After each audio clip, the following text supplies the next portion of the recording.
circle developed. Banks stopped lending to each other and credit dried up. To prevent a complete collapse of the banking system, European governments came to the rescue of their banks with urgent support on an unprecedented scale. 4.5 trillion euros, the equivalent of 37% of the EU's annual GDP, were committed between 2008 and 2011. The EU also launched a Europe-wide recovery programme to safeguard jobs and social protection levels and to support economic investment. In this way, bank runs were avoided and European savings were protected. The euro broadly maintained its value and successfully shielded Eurozone countries from the worst effects of the economic crisis by providing EU companies with a stable playing field for international trade and investment. But this effort took its toll, especially since most of the money had to be borrowed.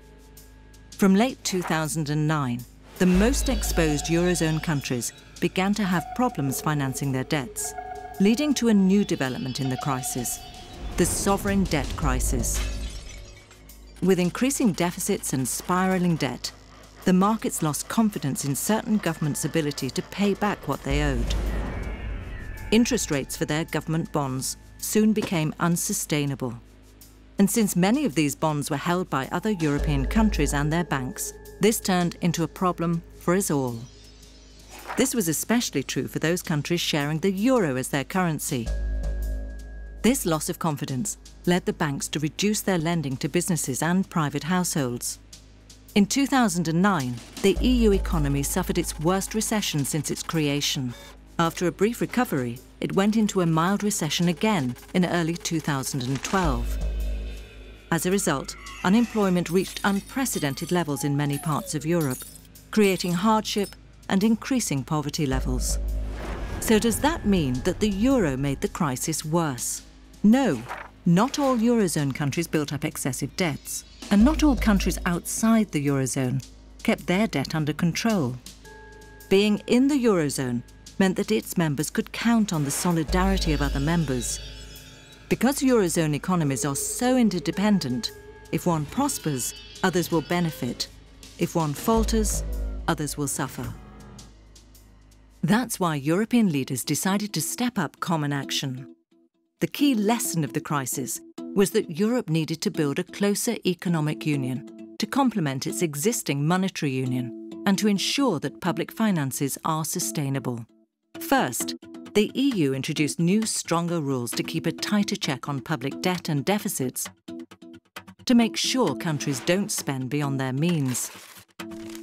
A new fiscal treaty was also signed to further strengthen confidence, limiting yearly structural deficits to 0.5% of the GDP. This crisis clearly shows that a debt-fueled economy is not sustainable. The European Commission will now make sure that the limits on debt and deficits are applied and that national budgets do not put at risk other European economies. This is the purpose of a fiscal union.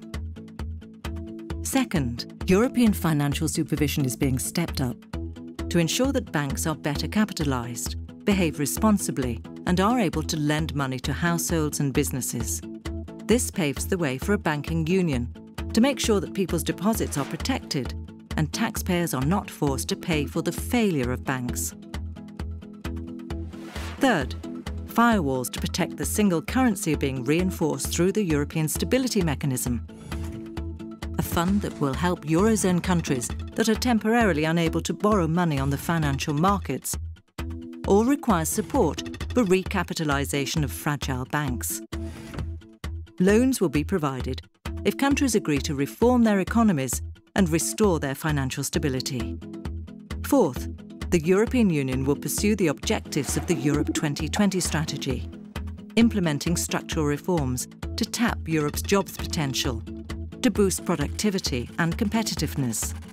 This implies targeted investments, using EU and national funds to sustain cutting-edge research, spread innovation and latest technologies, connect up Europe's transport and energy grids, and bring high-speed internet to all Europeans, wherever they live. Restoring economic growth is no easy task, but we are working together to deliver lasting solutions to the crisis. We need sound public finances across Europe and solidarity mechanisms for crisis situations, a fiscal union. We need stronger supervision of the financial markets, a banking union. We need a deeper economic union with targeted investment to boost growth and competitiveness. The European Union is a people's project anchored in democracy and accountability.